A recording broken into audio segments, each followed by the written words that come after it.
Explore Women. Do you know, I've been writing a leadership course lately for my website, and so I've been working pretty hard at looking at people we don't know much about. And the one I've landed on at the moment is JL. Now, we know that JL drove a tent stake through the temple of Sisera, who was the commander of the army that was fighting against Israel at the time. But we don't know too much else about her. She was married to a guy called Heber the Kenite, and Heber had moved his family from among his people over near to King Jabin, and Jabin was the king who was oppressing Israel at the time. And so I think he probably had a treaty with him. The Kenites were metal workers, so he was probably making weapons for the king's army. But you know what?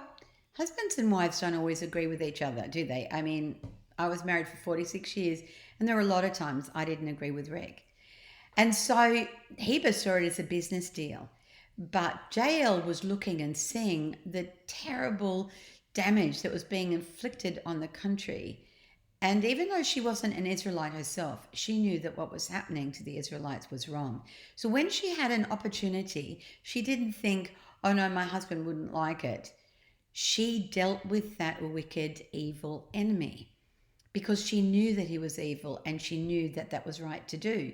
And there's nothing in the Bible that says anything other than the fact that there was victory because of that. But you know, when Deborah and Barak start to sing later and they sing the story, at the beginning of the story, they talk about Shamgar and Jael living in a time where everybody was afraid to go out. Nobody was doing anything. People couldn't buy and sell easily. And then Deborah arose. And after Deborah arose, Barak arose. And after they arose, and the army arose.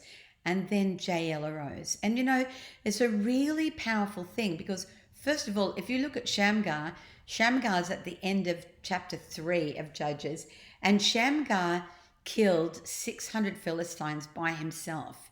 And then Jael killed the head of the army by herself. And so that song begins with a celebration of two heroes, Shamgar and Jael, who had seen what life was like under the oppression of that king, and both of them rose up and dealt with the enemy. And I think that's just so powerful. And it also says to me that anytime anybody chooses to rise, they influence others. Deborah rose, Barak rose, the army rose, Jael rose, and there was a powerful breakthrough for Israel because of that. I just think that's just plain awesome, isn't it? I'm going to leave you with that.